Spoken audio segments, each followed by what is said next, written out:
بیلا میں ice smuggling کی بڑی کوشش پولیس نے ناکام بنا دی، جس میں 2 ملزمان گرفتار کر لیے گئے۔ ایس ایس پی لسبیلا عاطف امیر کے احکامات کی روشنی میں ضلع بھر میں مختلف مقامات پر اسنیپ چیکنگ کا عمل جاری ہے۔ ایس ایچ او بیلا وحید علی مغزی اور سی آئی اے انچارج لاکھڑا بیلا عبدالاحد بلوچ کی بیلا تھانے میں پریس کانفرنس میں انہوں نے کہا کہ گزشتہ شب کوئٹہ کی سمت سے تیز رفتاری سے آنے والی کرولا گاڑی کو نمی چیک پوسٹ پر پولیس اہلکاروں نے روکنے کا اشارہ دیا، مگر ڈرائیور گاڑی سمیت فرار ہو گیا۔ واقعے کی فوری اطلاع ایس ایچ او بیلا وحید علی مغزی اور سی آئی اے انچارج بیلا لاکھڑا عبدالاحد بلوچ کو دی گئی۔ اطلاع ملتے ہی مختلف علاقوں میں سخت ناکہ بندی کی گئی، مگر گاڑی کسی بھی چیک پوائنٹ پر نہ رکی اور کچے کے راستے فرار ہونے کی کوشش کی۔ پولیس نے پیچھا جاری رکھا اور بالآخر بچل گوٹ سے آگے ایک ویرانے میں گاڑی کو روک لیا گیا۔ گاڑی میں موجود 2 افراد کو گرفتار کیا گیا۔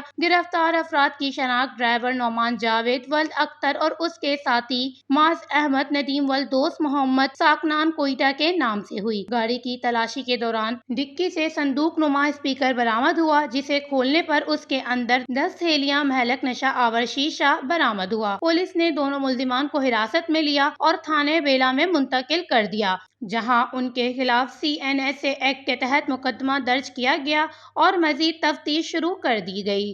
وش نیوز، بیلا، بلوچستان۔